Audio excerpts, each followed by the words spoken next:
Hello, Blindspot fans, and welcome back to another episode of the AFTERBUZZ TV Blindspot After Show. We are covering Season 2, Episode 5, Condone, Untidiest Thefts. And we'll see you after the opening. You're tuning into the destination for TV superfan discussion, AFTERBUZZ TV.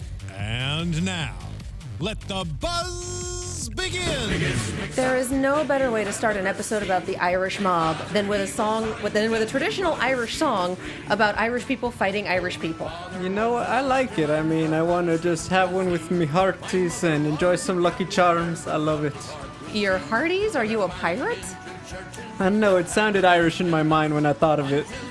I only heard about 3 bars of the song before we got started today. Hey, AfterBuzz fans. Thank you for watching the Blindspot After Show. Yep, one of us grew up Irish, so this is like, oh, I know these things. Also, there's a mob.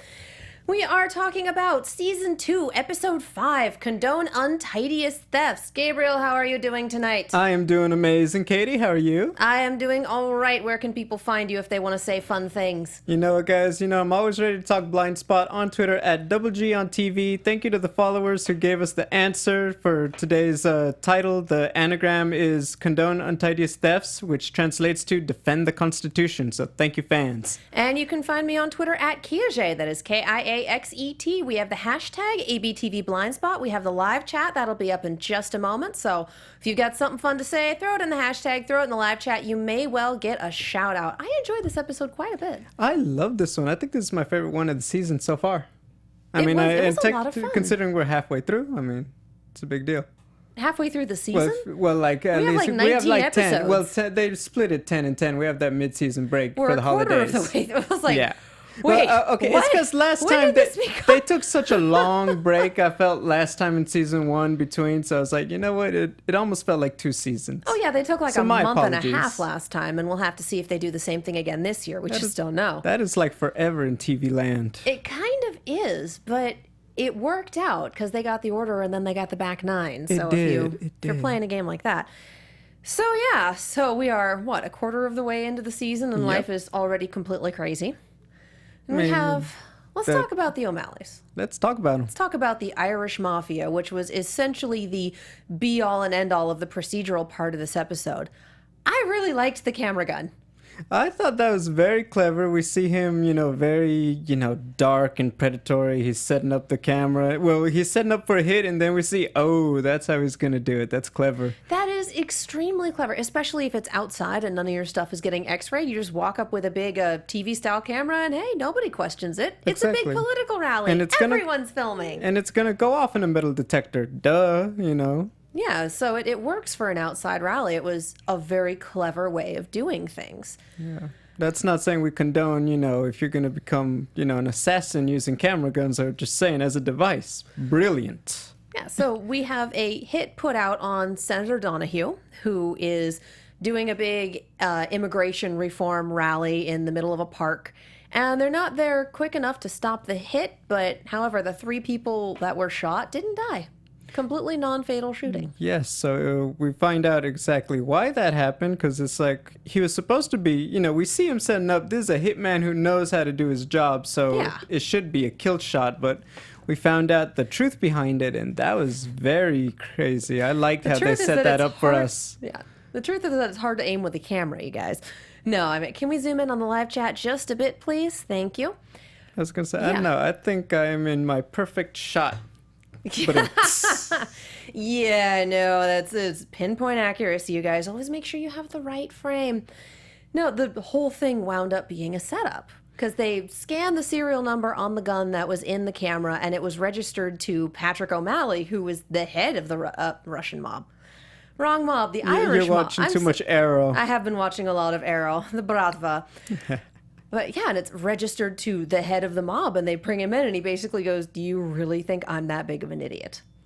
Which makes a lot of sense. Like, here, we're going to put a hit out. Please use this easily traceable gun in that hit. Well, I don't know. I've always heard that if the criminals were actually smart, the good guys wouldn't catch them, so I don't know. That's how I've always seen it. I didn't actually put it out of question until they got to the, the law firm building. So I actually thought, I think he's just trying to mentally mess with Weller a bit in that typical, sly villain fashion that bad guys always employ, but I like how they set it up for it to not be O'Malley. I liked it. See, I absolutely thought that it was a setup from the get-go, because you don't get to be the head of a mob and then not be caught for decades by doing dumb stuff like that. By using your own gun with the serial number registered to you, and it just, that is not how, that's basically like dropping your driver's license at the crime scene.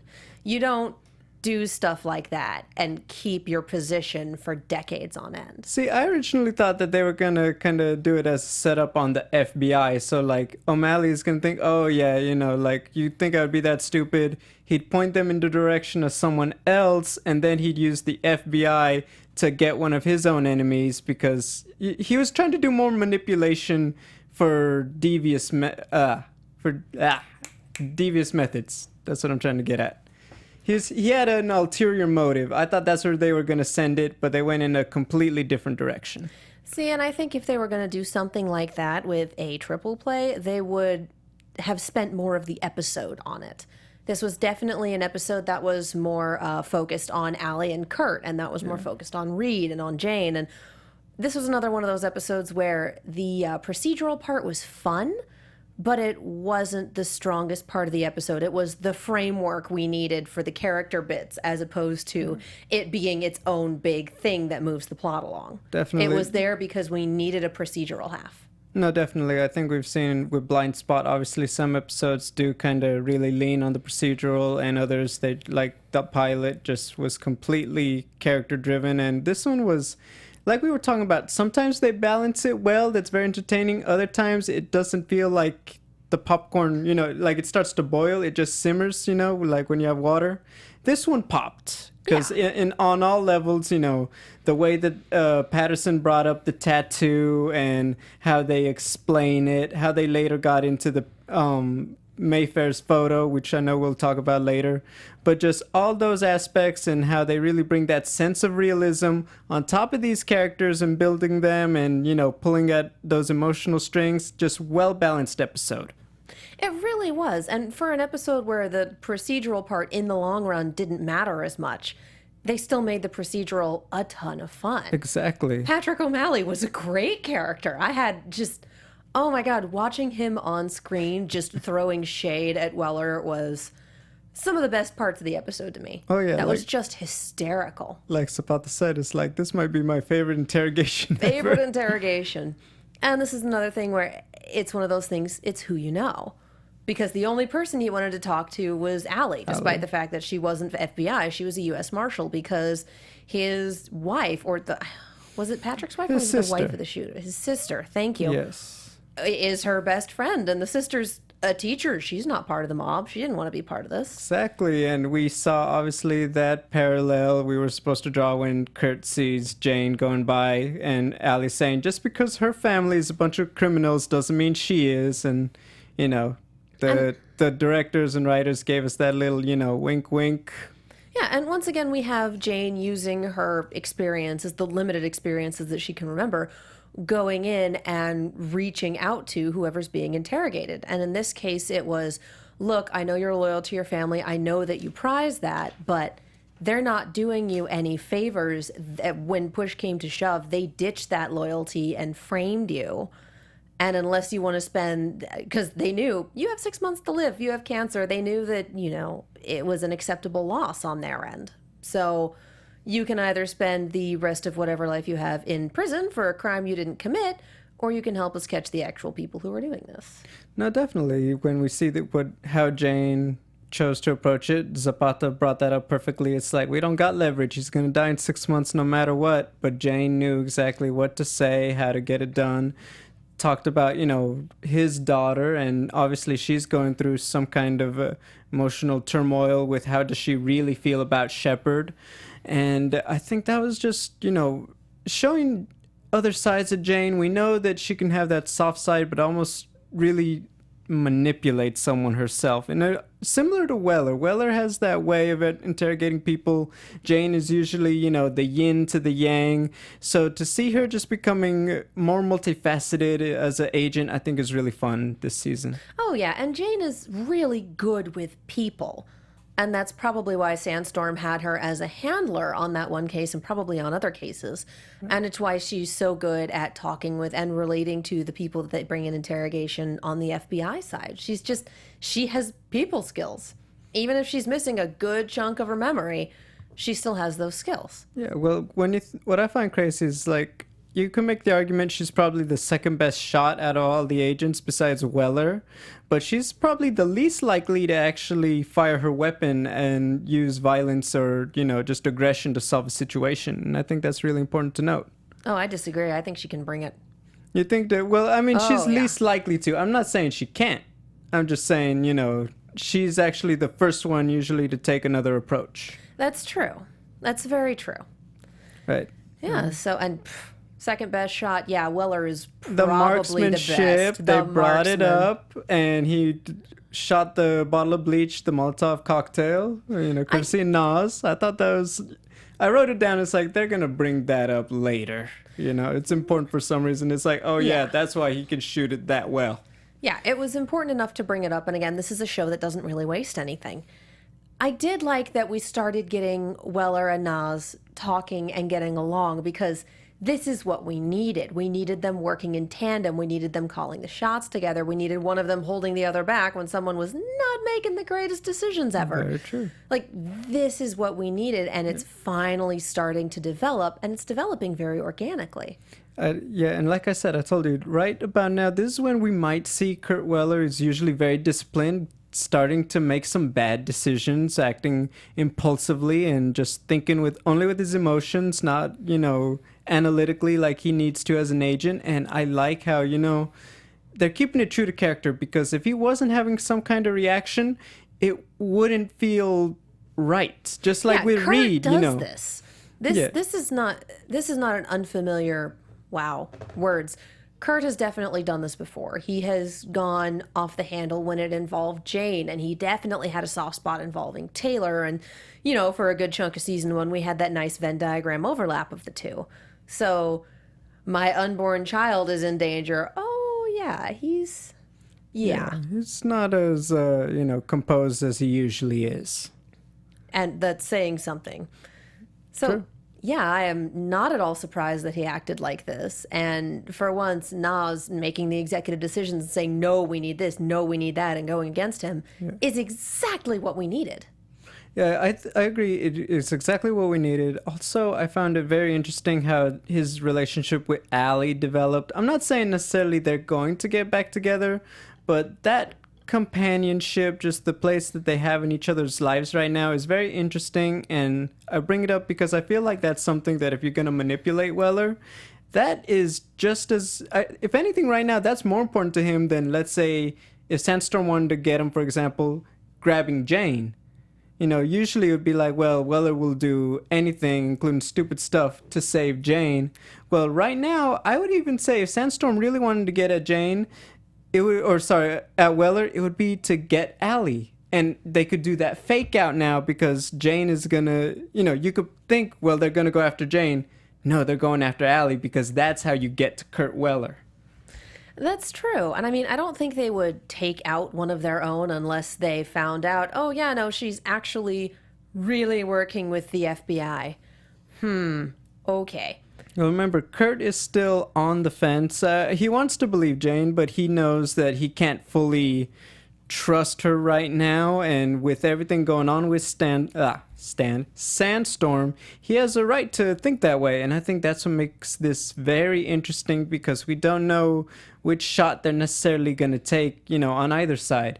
Well, yeah, I'm just saying if Sandstorm wants instant leverage, they're going to go for his kid. Definitely. They've got a mole in the FBI at this point. When Allie said, oh, yeah, I have a child, it's Kurt's, and told Jane, there's no way that's not getting around. True. So at this point, there's probably a good chance that everyone, or at least the pertinent players, know about it. So now Allie's now a piece on this chessboard. Definitely. And opening up the episode, before we got to our first commercial break, one of the things he brought up is we didn't get any new details. Why has Sandstorm been following him for so long?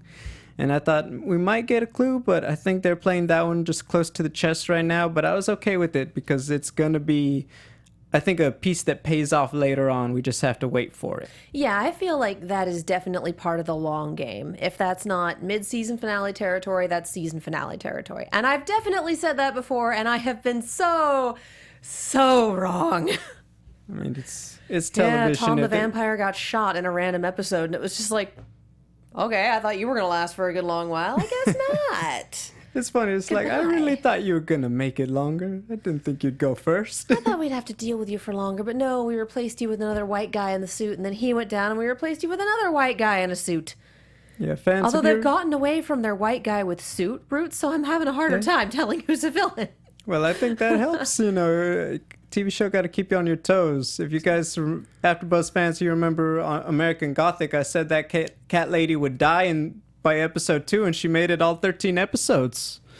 I mean, that's good TV writing. You're just not supposed to make it that predictable. Well, I mean, in this episode, we did have a Senator Donahue, who is definitely a white guy in a suit. Well, yeah. I mean, you can't win them all. And the real head of the Irish mob. And just, I liked that little twist. And I liked that it just came right the heck out of nowhere. I thought that was well done. It was. I almost wish they had messed with it a little bit, though. Because can you imagine, like, oh, we have to bring down a senator directly who is in charge of the Irish mob? I mean, they kind of did it inadvertently with the evidence. But it's like, imagine if they found out that information, how would they have been able to approach it? Considering his position of power in politics. That would have been interesting, but like we talked about, the procedural, the way they set it up, start to finish, it made up for it.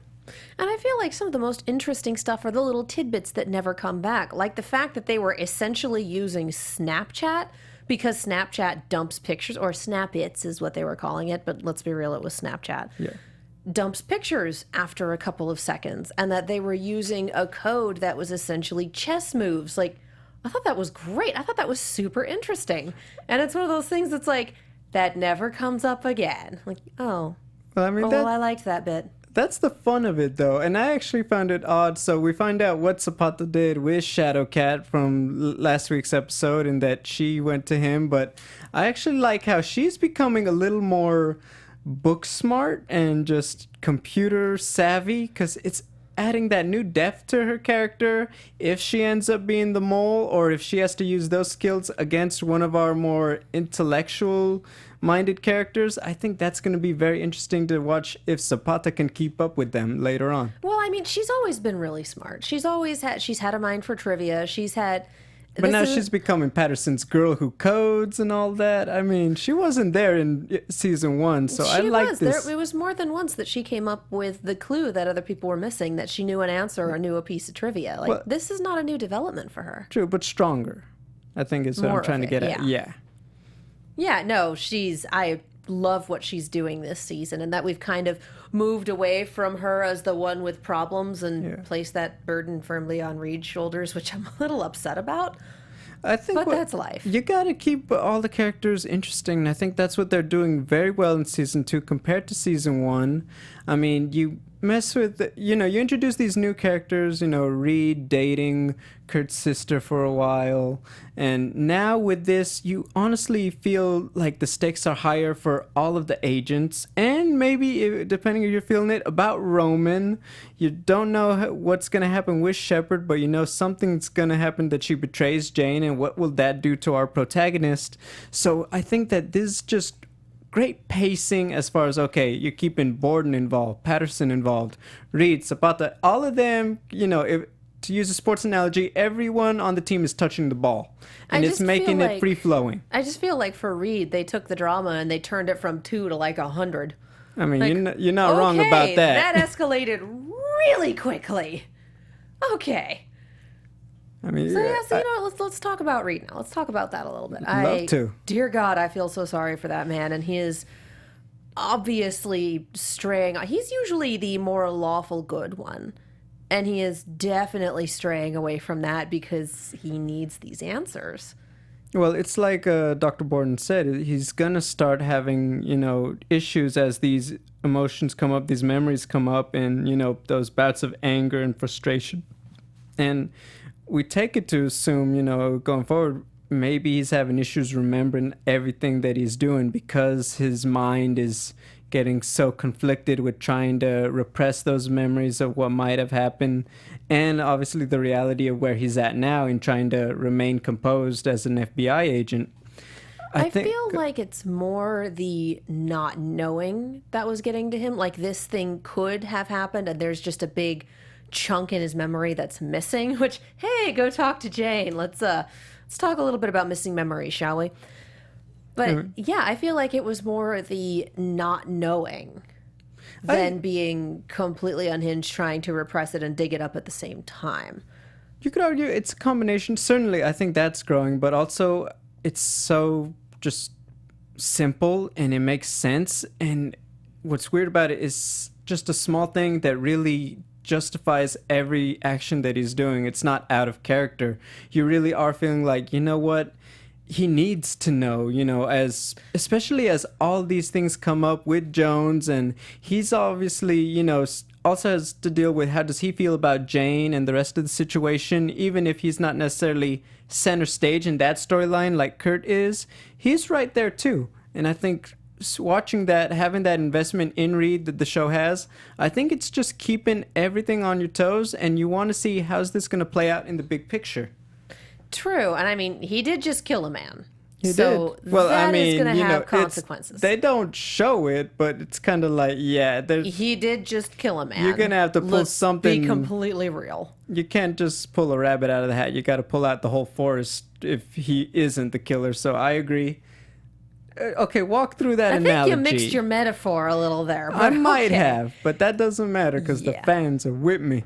But no, I think it's going to be very interesting. How does that play out? And I like how Zapata is standing by him so much. I know you're not a big fan of the shipping, but I just feel like that could be something down the line. Just I like seeing how unconditionally she has his back. And I think that's one of those things that when it comes to a head, will they, you know, make a bad decision for the other? I think that's just, I love it because I want to find out what happens with those two. I feel like it's a good partnership and a good friendship and a terrible romantic relationship. Like that's every TV relationship. I don't even want them to go there. I don't think they click that way as people.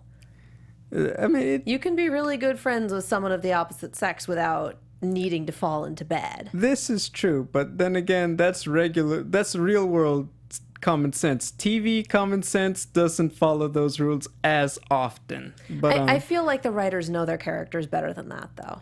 Yeah, well, I guess we're gonna have to wait and see. But right now, I will agree that the partnership is just working. It's clicking. I think that it's not out of the question to say that the thing that snaps Reed out of it is somehow also having to be there for Zapata down the line. Because right now, she's the one who's got her act together. He, like you said, he's the one falling apart this time. Well, yeah, I mean, this is a traumatic experience, and it's heavily implied that videotape is proof, him and that molested. All of those videotapes are that proof, and now they're completely inadmissible because he was, wandering around in the house and doing things without a warrant, and then killed a guy. Yeah, I mean, so that's going to be a legal snafu later on. Well, you can't arrest a dead man anyway, so But it's going to make it worse for Reed. Yes. But it's very heavily implied that that's evidence, and that gap in his memory is filled in now, and he caught Jones coming home, and bad things occurred. I think there were 3-4 bullet holes there. It was Not tough. good. And I also think about, it would be very, very unfortunate if there was some kind of secret terrorist organization looking to manipulate people in the FBI. That would be really bad for Reed if that happened down the stretch. I feel like Sandstorm doesn't have their hand in this one, though. Well, they could later on, if they really need to. Take advantage of the situation? Yeah. Okay. I mean, you could. Let's say that Zapata and Reed can't make it go away on their own. Let's say Sandstorm... I don't think they'd try. Covering up a murder is kind of... Well, think about it. If Sandstorm, let's say, gets rid of it and Reed is kind of like, what are we going to do? Confess that I killed him and I go to jail? He's not going to do that. But Sandstorm now has that ammunition if they choose to do so, if the show does decide to go that way. Sandstorm doesn't know about this, though. We don't know what they know. We know that they've put Jane and there's a mole. Well, unless either Zapata or Reed are the mole, at this point, neither of them know about this murder. neither of them know the details of this. And unless the mole is one of those two, this isn't information that Sandstorm has. I just think it's possible because of the fact that when you know you have Jane in there and she's such a vital part to the mission, it's not out of the realm of possibility to think, they might be watching the entire team to figure out ways that they can control Jane. And one of those ways could be with this new situation with Reed. We may not know that they're watching him. I just think that could come into play later. I think there's going to need to be more framework for that to be the case. Okay. Because I don't think that Sandstorm knows about the situation as it is now. Maybe that Reed is having some trouble, maybe that he's a little off kilter, but I don't think they really have a grasp on this particular situation unless either Zapata or Reed is the mole. It's like, true. that would be the only way to explain them having that much information on this particular situation. I agree. I will say this, we will find out next week exactly what they do about it. But let's say they leave for the night, like we can't tell anyone, and they try to come back to really hide the situation, and Joan's body is gone. There's no way it's not Sandstorm. That could be anything. Yeah. Well, true, but I think that's just going to be the one that, that's how they choose to get it done. I'll put my money on that prediction. And I'm going to say Sandstorm's probably not going to have a hand in that pie for a good chunk of time. All right. Like, I don't think that will be a thing that will happen. If not ever, then not for a while. I don't think it's going to be they come back and go, well, shoot, that body got up and walked away. Someone's doing a weekend at Bernie's. Like, I doubt that that's going to be the case. Right, well, I guess when you think about it, they also did have a body come out of a sarcophagus last week, so, Well, yeah, but that was one person on a mission. I think that given the conversation that we saw between Roman and Shepard, Sandstorm has much bigger fish to fry right now. And while they may be keeping tabs on the entire team via the mole, Reed isn't the focus. Okay. It's Kurt and it's Jane. So, I doubt that they will act on it that quickly if they have that information. They're focused on whatever the heck their next mission is, which Roman wants to take Jane on to really make sure that she's on board, because he's a lot smarter than he lets on. Yeah, but he's emotionally intelligent. He is. However, I also think that he's another one. He's more likely to make an impulsive decision that, damages himself. And, he becomes his own worst enemy. Oh, yeah. More likely than I think any other character on the show right now. Yeah, he and Weller are very alike in that regard. You make good decisions right up until your emotions around someone you care about get involved, and then goodbye. Yeah, well, we're going to get into that when we get to predictions, because we see the teaser, does mess with that, idea a little bit. But, yeah, let's not get too far ahead. We also know that Shepard lied to Jane, because Jane remembered a little bit about the failed mission and a doctor that saved her and this ring that the doctor was wearing. And Shepard just went, yep, you told us that she died and that you survived in the mountains for a good chunk of time and that you got a ride home, that you stowed away on a cargo ship. Yeah, it turns out there's someone called Chris that they haven't told her about, that she doesn't remember yet. So they're lying to her with no guarantee that she won't remember something that will disprove their lies, which is a heck of a gamble. I think that's well, here's the thing. Sandstorm, they work with so many people very good at hiding, disappearing, ghosting themselves, essentially. So will we see Chris? I think quite possibly, the way that Roman said it, but we don't know right now. I wouldn't be surprised if maybe we find out they're an important character that Shepard gets rid of before we really get to know them. But I think that they're going to play a bigger part going into this first half of the season. Well, and I think that it's less Chris being around than it is Chris is someone that Jane obviously knew about before she lost her memories, and Shepard concocted a story that didn't exist to erase Chris's present from this event that Jane is starting to remember. So Shepard has no guarantee that Jane won't suddenly have a flashback where Chris is there getting her home because the doctor is dead, or that Chris is there with the doctor and she survived and they both got her out. Like, there's no guarantee on Shepard's part that her story won't be just completely disproved by Jane's recovering memory. And so that's a really big gamble to take because no guarantees. She's looking at short-term gains as opposed to potential long-term consequences, which is weird for Shepard because she's a long-term consequences kind That's of person. what I was saying. You know, Shepard is a chess player, and you know what I mean by that is she knows she has to think a few moves ahead. Right now, Jane is very unpredictable, and I think that's why it's causing so much tension between her and Roman. So I think that it's something more likely that it's something that Roman does, that Shepard finally takes some drastic action to get things back under control 100% in her mind. So I don't know where they're going to take it just yet, but I do think Shepard at this point in time, she's more likely to do something big to stop Roman than to stop Jane. Point. Yeah. There's a theory in chat that Chris might be the mole. I mean, who is Chris then, though?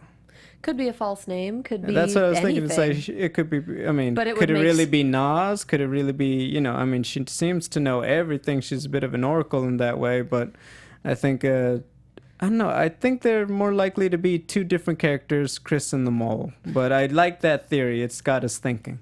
Yeah, I would be down for that theory because it could be a different identity. It could be a name they used in Sandstorm. It could be someone's first name that we haven't heard yet. And Chris is a gender ambiguous name. Chris Borden. So it could be... Chris Patterson. I think we got Patterson's first name at one point, but heck, We if I did? can remember what it was. Yeah, I think she's always just been Patterson. I think we got it at some point. Again, I chat, what's Patterson's first name? I think we got it. Someone help me I out always here. thought Patterson had like just a really nice name, like Amelia, something out of the ordinary that just suits her. I don't know. We had to have got it because she was dating David, I believe. Right. I don't think David called her Patterson. No. But again, that was a good chunk of time ago, and heck, if I can remember. I wish there was so. like some after show network where they talked about Blindspot and we could go back and find out what it was. Do you know any shows like that? See, this is why I asked chat. Because they can Google. They have Google at their fingertips. They are super helpful that way. By the way, points hashtag the Patterism of the week. She's talking to Jane, and Jane asks, "What are you doing?" And she says, "Just trying to unspool space time." That was pretty great. We need to Yes. talk about that. That is Patterism of the week. Yeah, because God, what was his name? The hacker, Shadowcat. Shadowcat. I'm mixing up all of my shows at this point. Yeah, so Zapata had asked Shadowcat to take a look at the picture, and he suggested, and I have it written down somewhere, the theory. Basically, he suggested unspooling what they did. The laminar flow, which is Thank you. when they did the coffee analogy, you know, Yeah. where you pour milk in the coffee and it changes. There's the theory that if you unwound it, you could see what it looked like before. Just it swirled. unspiraling it and lining up the pieces, which is a heck of a lot harder to do than Makes me spiraling want it. one of those So, nice lattes with the art in it. the little kitties made out of foam. Yeah. Exactly, the pine tree or something. Yeah, But yeah, so back to it laminar flow and how they turns solved out it. It was pictures of email communications, and that Douglas Winter, who is essentially this universe's Edward Snowden, exposed the NSA and it essentially got Orion shut down. Yep. They now know his location, and they know that Mayfair was probably working with him at some point Right. because this was in Mayfair's files, and she knew this, and it's email correspondence. So, yeah. But so obviously they're feeling, well, did Mayfair somehow have a job in this, betray us almost? But then again, you know, why would Mayfair specifically leave it for the team to find? Because as you remember in this finale, Patterson understood like that wasn't there. I've been to this place a lot of times, and she would have left that for us to find because we would have known that and no one else would. Yeah, well, I think Mayfair had a pretty good inkling that she was not going to make it out in one piece. Like, there were odds that she'd survive, but they were very, very low. And so she left the answers for her team to find. So at least they could know and they could move on with this and they could maybe right some of the wrongs. So I think that makes sense. It's that sort of, okay, this is all of my unfinished business and y'all need to know it. Here it is. Have fun. And I agree. I think that, how to put it, just what impact, they're obviously going to feel different about Mayfair, but just how much is that going to affect one of the characters? Because I feel like it's going to put them into conflict with each other over how much do they really know their old boss, because they thought they knew her completely, and this is a big secret for all of them. And I think one or more could act against the other if in trying to prove their point. Yeah. I mean, I'm not sure. We're still working through a lot of Mayfair's secrets, and this is a huge one, and there's no way that Winter isn't coming back. That Winter is coming. All right. Yep, we went there. Game of Thrones. Absolutely went there. Yeah, what haven't we touched on? I'm having a heck of a time reading my whiteboard. I actually my think marker we got is a just little about dead. the Patterson Borden real quick. You know, that relationship. That was really cute, and that also looked like it was not going super well. I think that Patterson really likes Borden, and you know, you notice it is a morning after kind of deal, which I didn't expect Patterson to be that kind of girl, but okay. But I think it was more about okay, because they didn't really go on their first date yet last week, so I was like, huh. Who says, dude? Time passes between these things. All right, good point. But I think it was more. Anything. I think it was more about maybe going public that was bugging her, and maybe she's still feeling that, like, you know, something about it being a secret is easier on her than completely saying, yeah, I have a new boyfriend after my last one died. And I think that's what she was struggling with. I think she's uncertain about it because of the whole just looking in the mirror going, this is fine, this is fine, this is fine. It's like, yeah, that's what you do when things are not fine.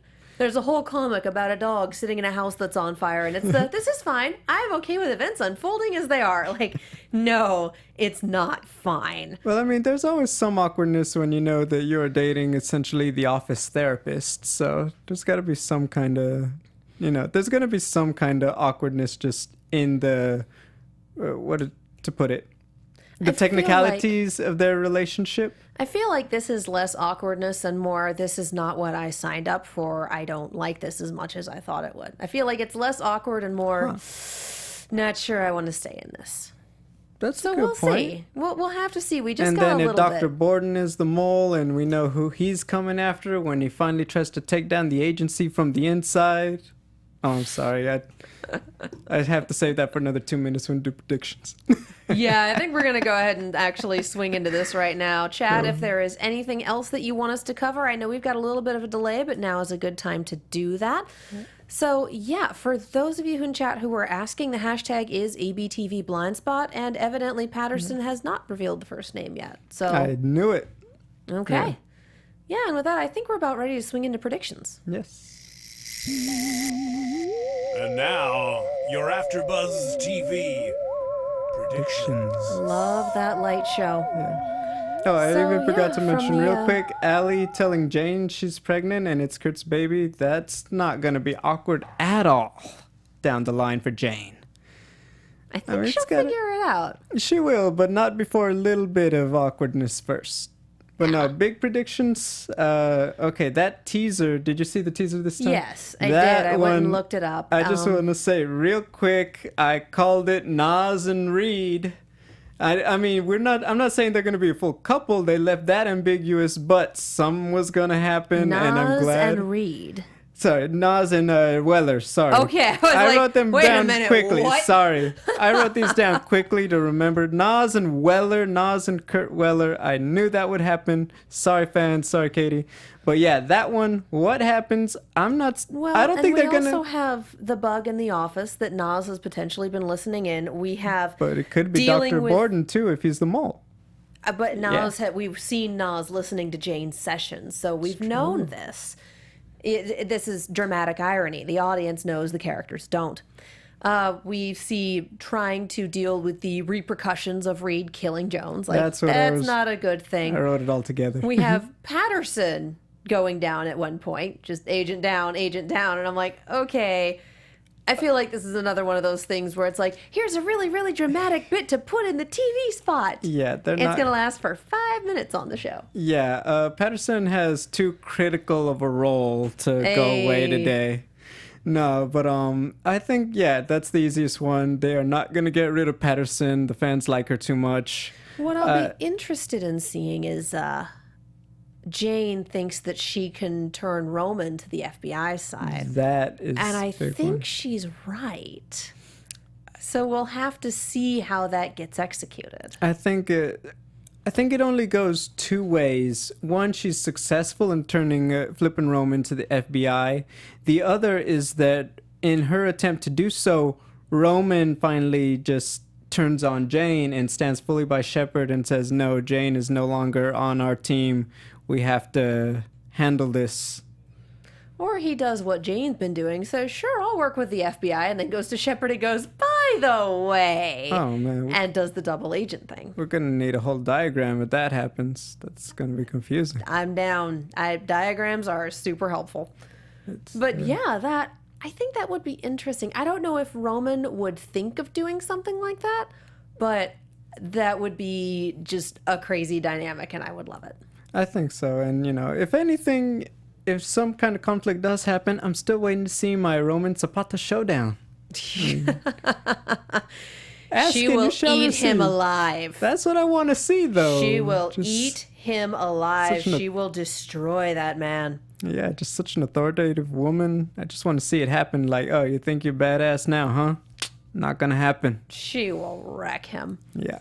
Anyway, do you have any other predictions? Any last thoughts? I'm predicting that I'm really going to like next week's episode. And I'm down with predicting that I'm about to say thank you to all the fans who tuned in to watch us in the live chat and watching later on YouTube. We appreciate all the comments. So thank you to Melissa Darnold on Twitter for sending us the anagrams for the first 5 episodes. And thank you to Denora Morales on Twitter. Best show ever in AfterBuzz, and I love listening every week, even when I'm supposed to be studying.